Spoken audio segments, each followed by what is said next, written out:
Get a life! My sister screamed at me during her promotion celebration brunch. Everyone stared as she continued. Stop clinging to successful people like some pathetic loser. The entire restaurant went silent, but what she didn't know was that I had been keeping a massive secret for months, a secret that would destroy her career and everything she thought she knew, because tomorrow she'd discover my name was on her paycheck. Let me take you back to where this all started. My name is Patricia, and for 32 years I've been living in the shadow of my younger sister Sarah. To everyone who knew us, Sarah was the golden child, the one with the MBA from Wharton, the corner office, the designer clothes, and the Instagram perfect life. I was just Patricia, the quiet one who worked from home, wore thrift store clothes, and apparently had no ambition whatsoever. Our family dinners were like a weekly performance where Sarah starred as the success story and I played the cautionary tale. Patricia, you really should be more like your sister, Mom would say, cutting her prime rib with surgical precision. Sarah just got another promotion. Maybe you should consider getting a real job instead of whatever it is you do on that computer all day.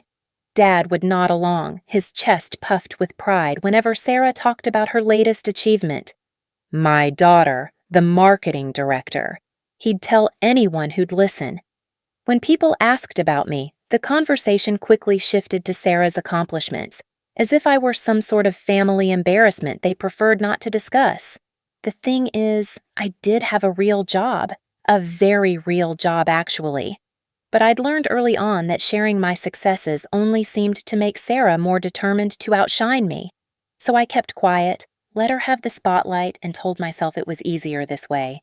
Family harmony was worth more than recognition, right? Sarah's apartment was a shrine to her achievements, framed diplomas, awards, photos with important-looking people at corporate events. My small home office, where I spent most of my days, looked like organized chaos. Multiple monitors, stacks of papers, coffee cups that multiplied like rabbits. To any visitor, it would look like I was barely keeping my head above water. Sarah never missed an opportunity to comment on it. God, Patricia, how do you function in this mess? She'd say, wrinkling her nose as she stepped carefully around my workspace. No wonder you can't get your life together. Successful people have organized environments.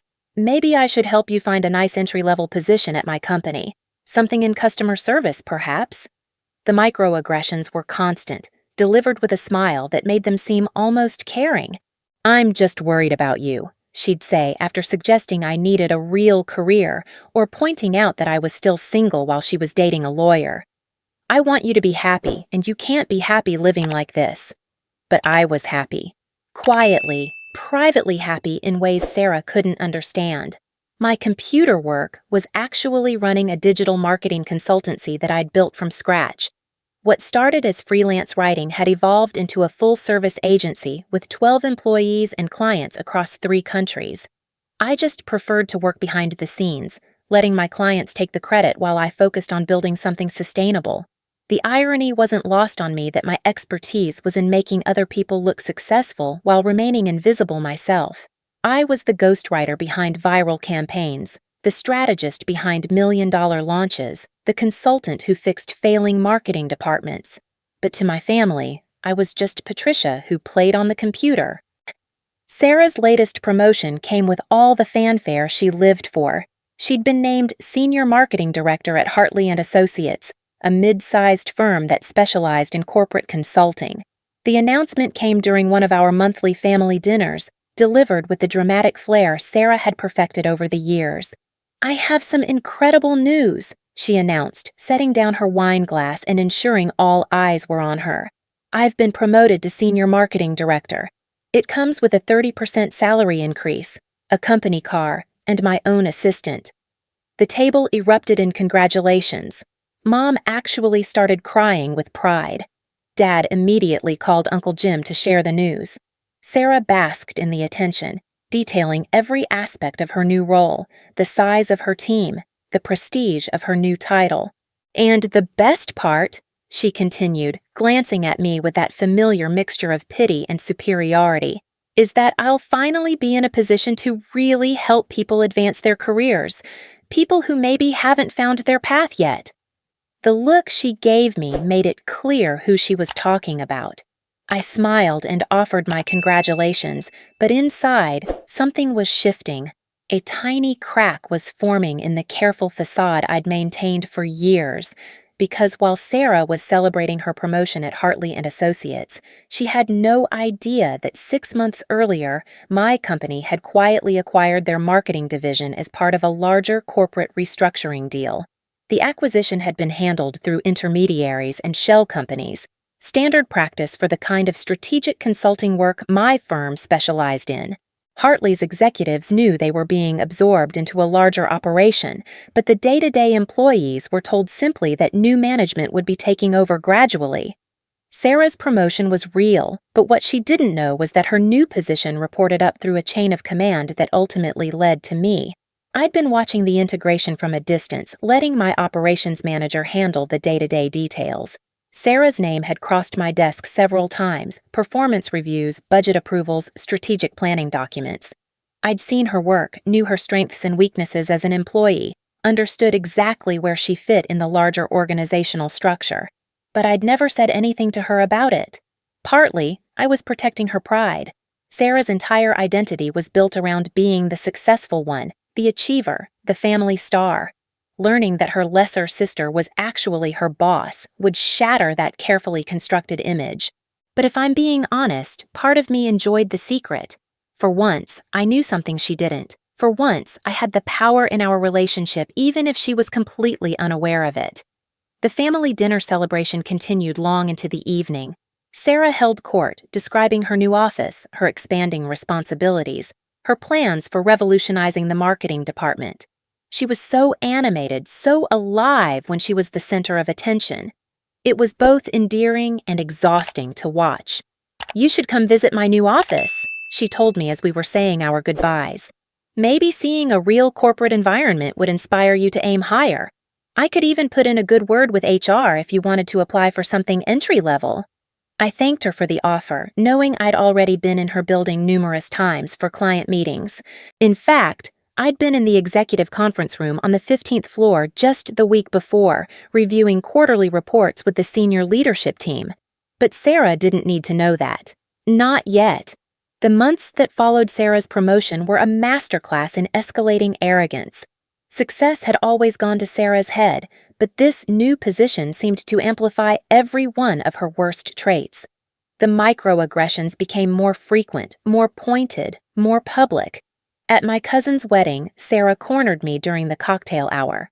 "Patricia, you really need to do something about your appearance," she said, adjusting her designer dress while eyeing my department store outfit.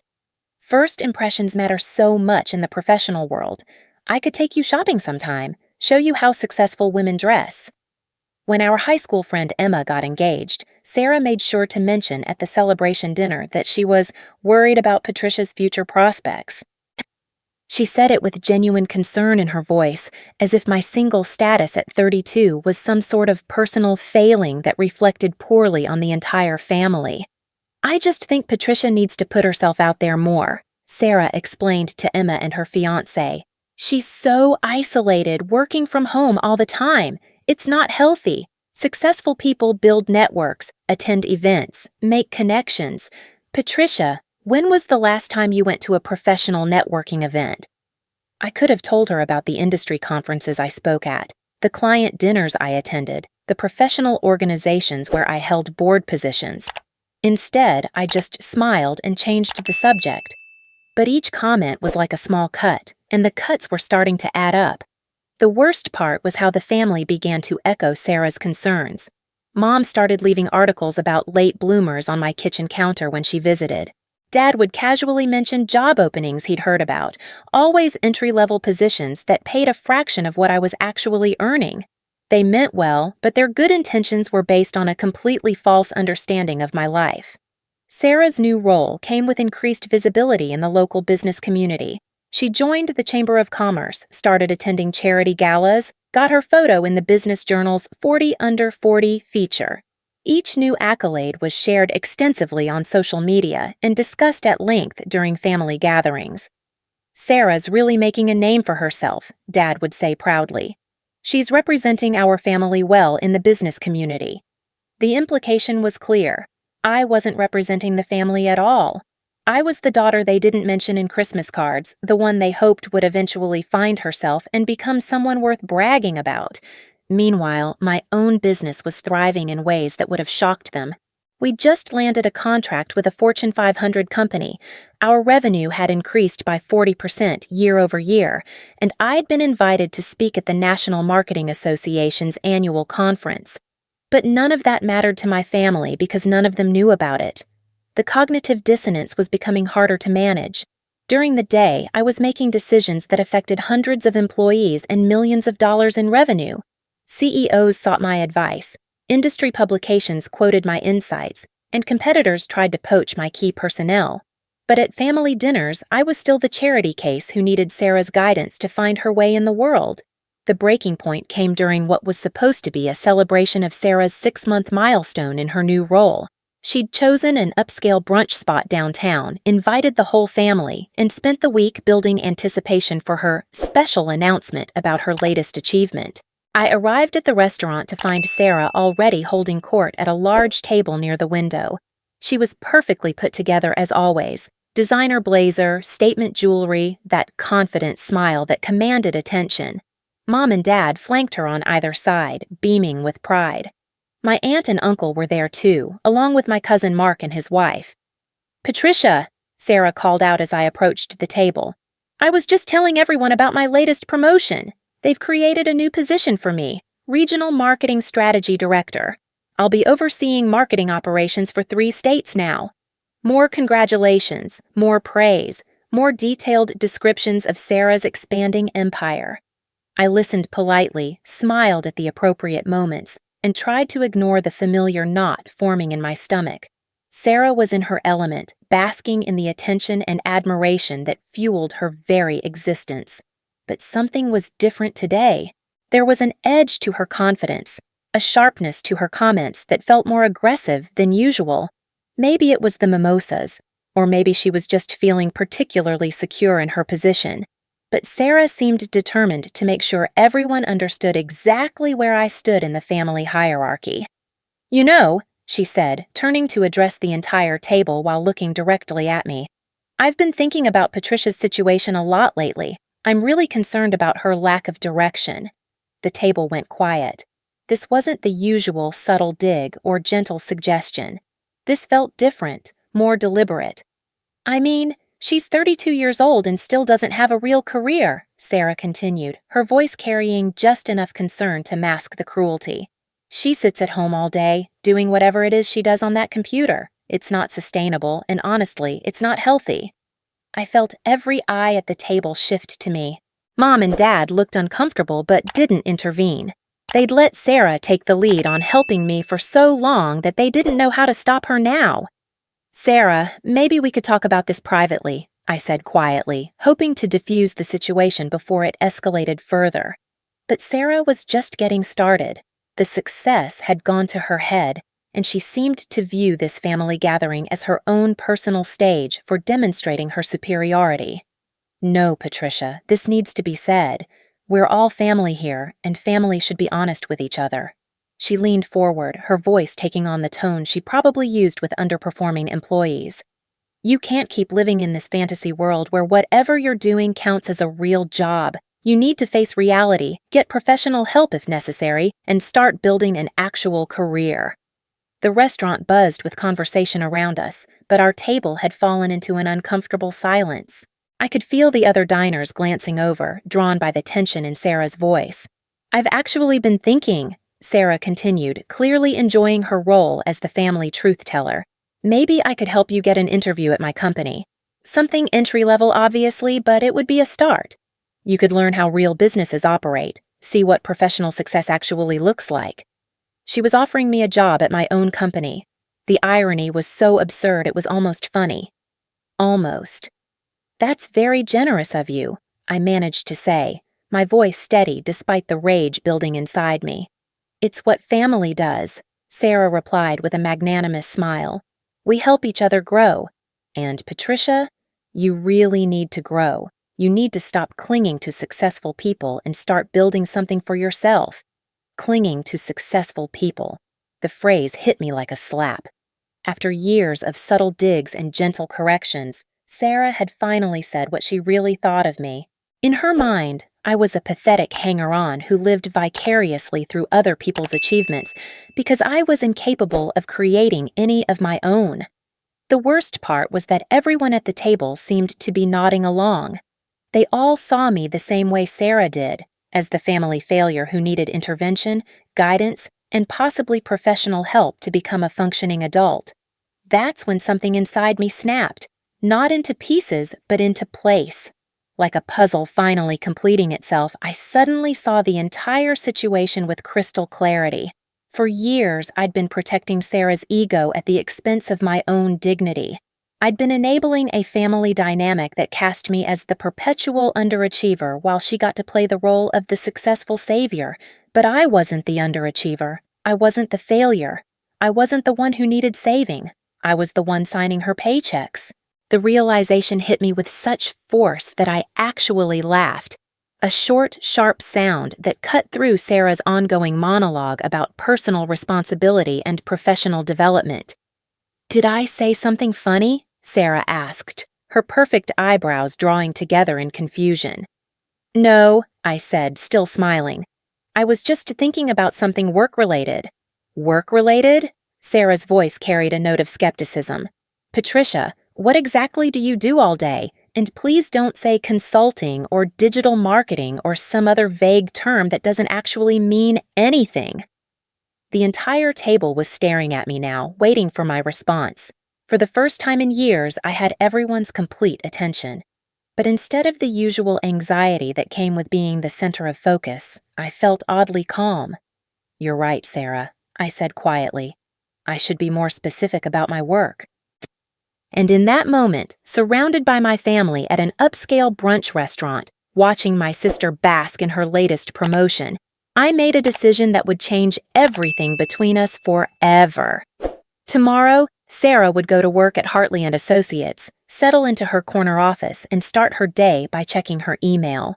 And somewhere in that morning routine, she would see something that would shatter every assumption she'd ever made about her pathetic, underachieving older sister, because tomorrow she would discover that the name at the top of her organizational chart, the signature on her promotion letter, and the final approval on her salary increase all belonged to the same person. They all belonged to me. But first, I needed to get through the rest of this brunch from hell. "You know what, Sarah?" I said, setting down my untouched mimosa and looking directly into her perfectly made-up eyes. "You're absolutely right. I should be more transparent about my work." Sarah leaned back in her chair, a satisfied smile spreading across her face. She thought she'd finally broken through my defenses, finally gotten me to admit what she'd always believed, that I was a fraud living a delusion. "I'm so glad you're finally ready to face reality," she said, reaching across the table to pat my hand like I was a child who'd finally learned to tie her shoes. "The first step is admitting you have a problem." I pulled my hand away gently. "Oh, I don't have a problem, Sarah, but I think you might." The smile faltered slightly. "What's that supposed to mean?" "It means that tomorrow morning you should probably read your emails very carefully, especially the ones from corporate." Before she could respond, I stood up from the table. The entire family was staring at me like I'd just announced I was joining the circus.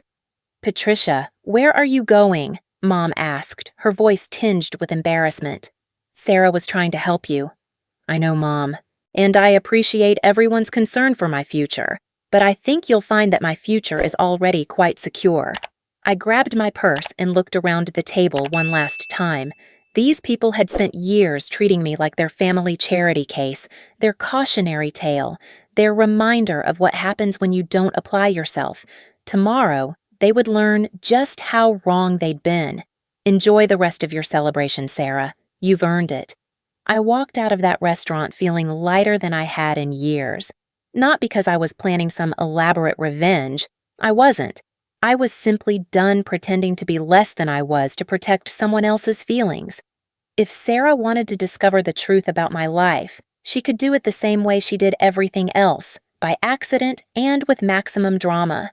The drive home gave me time to think about what would happen next. Sarah would go to work Monday morning, probably still riding high from her weekend celebration. She'd settle into her corner office, check her emails, and start her week as Regional Marketing Strategy Director, completely unaware that her entire department now reported through a subsidiary that I owned. I'd been letting my operations manager, David, handle most of the integration details. Sarah's name had crossed my desk several times over the past few months: budget approvals, strategic reviews, personnel evaluations. Her work was solid, nothing spectacular, but competent enough for her level. What she lacked in innovation, she made up for in confidence and presentation skills. She was exactly the kind of employee who thrived in middle management, smart enough to execute other people's strategies, charismatic enough to take credit for the results. The irony was delicious. For years, Sarah had positioned herself as the successful one, the one with the real job, the one who understood how business actually worked. Meanwhile, I'd been quietly building an empire that now employed her. She'd been working for me for 6 months without knowing it, taking orders from my lieutenants, implementing strategies my team had developed, celebrating promotions that I had ultimately approved. By the time I pulled into my driveway, I'd made my decision.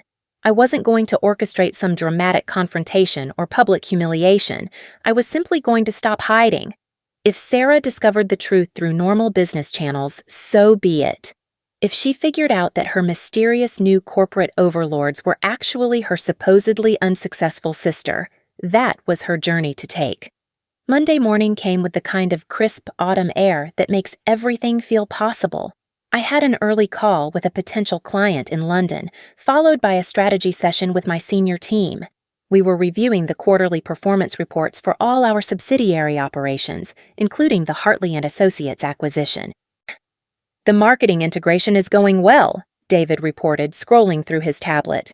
"Revenue is up 18% since we took over. The staff has adapted to the new protocols without any major issues."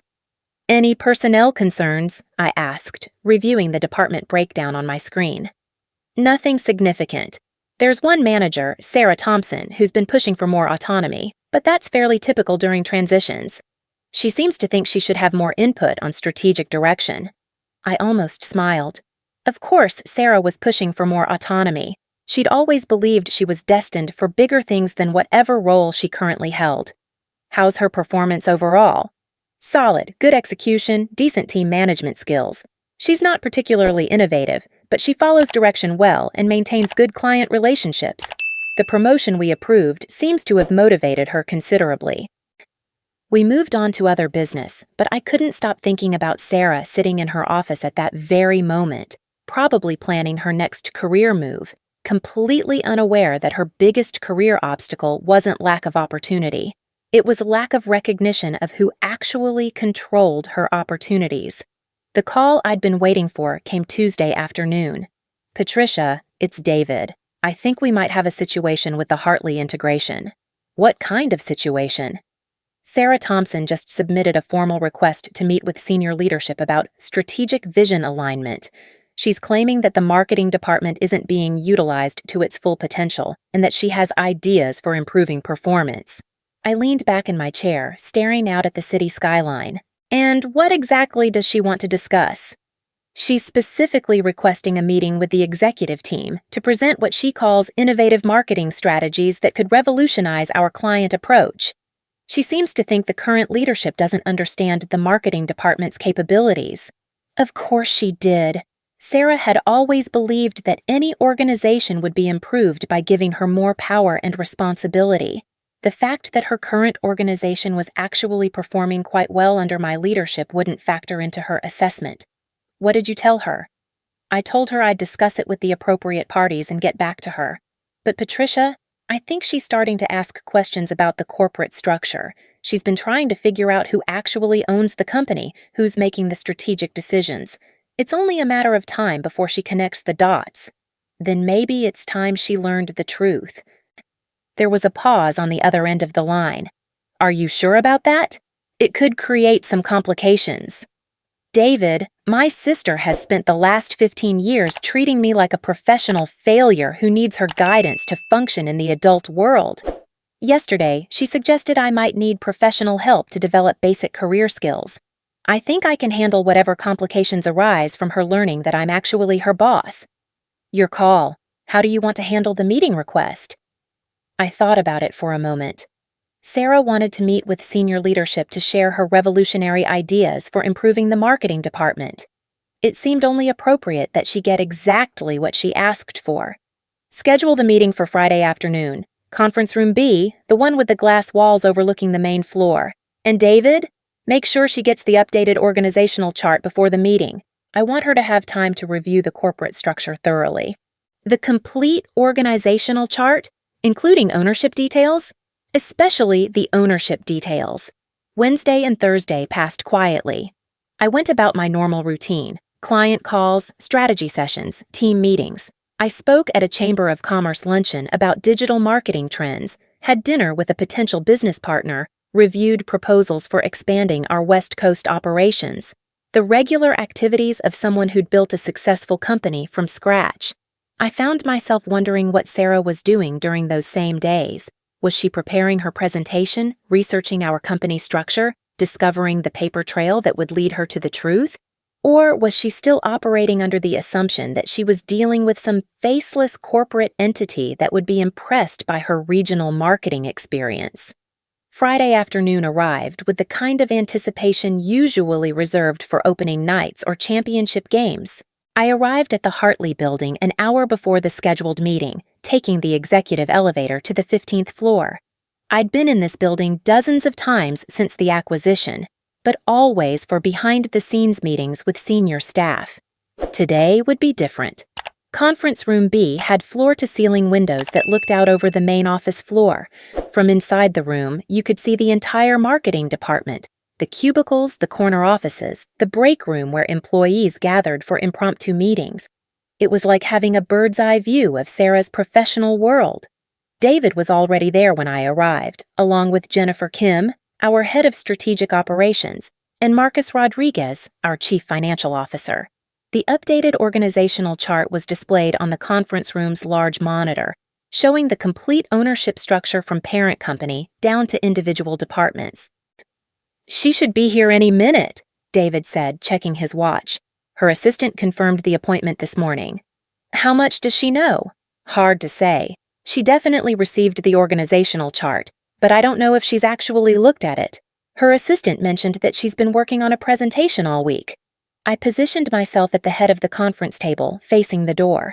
From this angle, I could see the marketing department floor through the glass walls, and Sarah would be able to see me the moment she walked in. At exactly 3:00 p.m., there was a knock on the conference room door. "Come in," I called out. The door opened and Sarah stepped inside, carrying a leather portfolio and wearing her most professional smile. She was dressed in her power suit, the navy blue one she wore for important meetings, and her hair was pulled back in the severe bun she adopted when she wanted to project authority. She took 2 steps into the room before she saw me sitting at the head of the table. The portfolio slipped from her hands and hit the floor with a loud thud. "Patricia?" Her voice was barely a whisper. "What are you doing here?" "Hello, Sarah. Please, have a seat. I understand you wanted to discuss some strategic initiatives with senior leadership." She stood frozen in the doorway, her eyes darting between me and the other executives around the table. "I don't understand. There must be some mistake. I'm supposed to be meeting with the corporate leadership team about marketing strategy." "You are," I said calmly. "I'm Patricia Thompson, CEO and founder of Thompson Strategic Consulting Group. We acquired Hartley & Associates 6 months ago, which makes me the person you've been wanting to meet with about revolutionizing our marketing approach." Sarah's face went through a series of expressions: confusion, disbelief, recognition, and finally, something that looked like horror. Her eyes moved to the organizational chart displayed on the monitor, following the lines of authority from the parent company down through the subsidiaries to her own department. "This isn't possible," she said, her voice getting stronger as her brain tried to process what she was seeing. "You work from home. You don't have a real job. You sit at a computer all day doing whatever it is you do." "What I do," I said, gesturing to the chart behind me, "is run a multi-million-dollar consulting firm that specializes in strategic marketing and corporate development." The computer work you've been dismissing for the past decade built the company that now employs you. Sarah moved slowly to the conference table and sank into a chair, still staring at me like I was some sort of optical illusion. How long have you known about me working here? Since the acquisition went through. Your name has been on my desk for months. Performance reviews, budget approvals, strategic planning documents. I signed off on your promotion to Regional Marketing Strategy Director. You approved my promotion? I approved your salary increase too. 30%, right? Plus the company car and the assistant. That was my decision. Sarah's professional composure was cracking like ice in spring. Why didn't you tell me? All this time you let me think. You let the family think? I let you think what you wanted to think. I never lied about my work, Sarah. You just never bothered to ask for specifics. But the family dinners, the advice about getting a real job, the suggestions about applying for entry-level positions. She trailed off as the full implications hit her. Oh my God, you let me offer you a job at your own company. That was pretty entertaining, I admitted. Though I have to say, suggesting I start in customer service was a nice touch. Very thoughtful of you to consider my skill level. Marcus cleared his throat. Should we reschedule this meeting? It seems like you two might need some time to work through this personal situation. No, I said, keeping my eyes on Sarah. Sarah requested this meeting to discuss strategic improvements to the marketing department. I'd like to hear what she has to say. Sarah looked around the table at the other executives, then back at me. You're serious? You want me to give my presentation? You said you had revolutionary ideas that could improve our client approach. I'm genuinely curious to hear them. For a moment, I thought she might run. Her face was pale and her hands were shaking slightly as she reached for her portfolio. But Sarah had never backed down from a challenge in her life, and she wasn't about to start now. Fine, she said, straightening her shoulders and switching into professional mode. If you want to hear my ideas, I'll give you my ideas. She stood up, pulled out her notes, and launched into a 20-minute presentation about integrated marketing strategies, client relationship optimization, and cross-platform campaign development. It was competent, well-researched, and thoroughly conventional. Every strategy she proposed was something we'd already implemented or considered and rejected as outdated. When she finished, the room was quiet for a moment. Thank you, I said finally. Those are some interesting thoughts.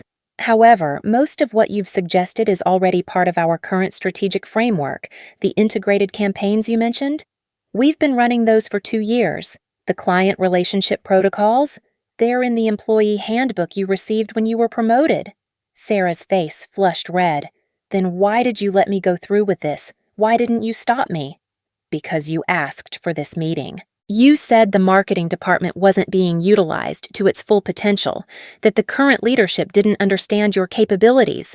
I wanted to give you the chance to demonstrate exactly what those capabilities were. She sank back into her chair, the fight going out of her. This is humiliating. No, Sarah, humiliating was what you did to me at brunch on Sunday. This is just business. The meeting ended with polite thank yous and promises to consider the feedback. Sarah gathered her materials in silence while the other executives filed out, leaving us alone in the conference room. How long have you been planning this? She asked when we were finally alone. I wasn't planning anything. You scheduled this meeting. You asked to speak with senior leadership. You wanted to know who was making the strategic decisions. I just gave you what you asked for. But keeping it secret all this time, letting me make a fool of myself with the family, watching me offer you career advice. She shook her head. That was cruel. Was it crueler than calling me a pathetic loser who clings to successful people? Was it crueler than suggesting I need professional help to develop basic life skills? Was it crueler than spending 15 years treating me like the family charity case? Sarah was quiet for a long moment, staring out the conference room windows at the marketing department below. I was trying to help you. I genuinely thought you needed guidance. Based on what? What did you actually know about my life, my work, my success? Did you ever ask me specifics about my business? Did you ever visit my office, meet my employees, review my client list? Or did you just assume that because I worked from home and didn't brag about my achievements, I must be failing? She couldn't answer because we both knew the truth. Sarah had created a narrative about my life that served her need to be the successful sister, and she'd never bothered to investigate whether that narrative was accurate. "What happens now?" she asked finally. "Now you go back to your office and continue doing your job. You're a decent marketing manager, Sarah. Not revolutionary, but competent. You'll be fine as long as you remember that this is a professional environment and I expect professional behavior." "And the family? Are you going to tell them?" I considered the question. Part of me wanted to call a family meeting and watch their faces as I explained that their charity case was actually more successful than any of them had ever imagined. But another part of me realized that proving my worth to people who'd never bothered to look for it wasn't actually the victory I'd thought it would be. "That's up to you," I said finally. "If you want to explain why your revolutionary marketing strategies weren't quite as revolutionary as you thought, that's your choice. If you want to keep pretending I'm an underachiever who needs your guidance, you're welcome to try. But Sarah, I'm done pretending to be less than I am to protect your ego." I stood up to leave, then turned back one more time. "Oh, and Sarah, your performance review is due next month. I'll be conducting it personally." Walking out of that conference room felt like stepping into a completely different life. For the first time in years, I didn't have to hide my success, minimize my achievements, or pretend to be struggling to make someone else feel better about themselves. The weight of that secret had been heavier than I'd realized.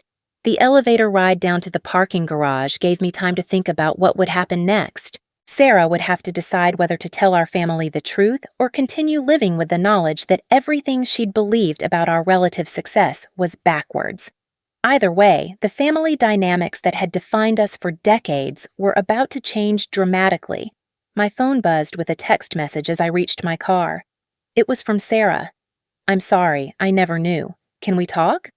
I stared at the message for a long moment, then typed back, "We can talk when you're ready to have a conversation between equals, not before." The drive home took me through the city center, past the Chamber of Commerce building where I'd spoken just days earlier, past the restaurant where our family celebrated Sarah's achievements, past all the places where I'd smiled politely while people underestimated me. Tomorrow, Sarah would have to face her colleagues knowing that her sister, the family failure, was actually the person signing their paychecks. She'd have to look at her corner office and her company car and her prestigious title with the knowledge that all of it existed because of decisions I'd made. But more than that, she'd have to confront the uncomfortable truth that she'd spent years offering career advice to someone whose career dwarfed her own. She'd have to acknowledge that her expertise in how business really works was laughably limited compared to someone who'd actually built a business from scratch. It wasn't the revenge I'd fantasized about during all those family dinners. It was something better. It was the truth, finally revealed, with all its messy complications and uncomfortable implications. Sarah would survive this. Her pride would take a beating, but she'd adapt. She always did. The question was whether she'd learn anything from it, whether she'd become the kind of person who asked questions before making assumptions, who looked for evidence before drawing conclusions about other people's lives. Only time would tell. But for me, the chapter of pretending to be less than I was had finally come to an end.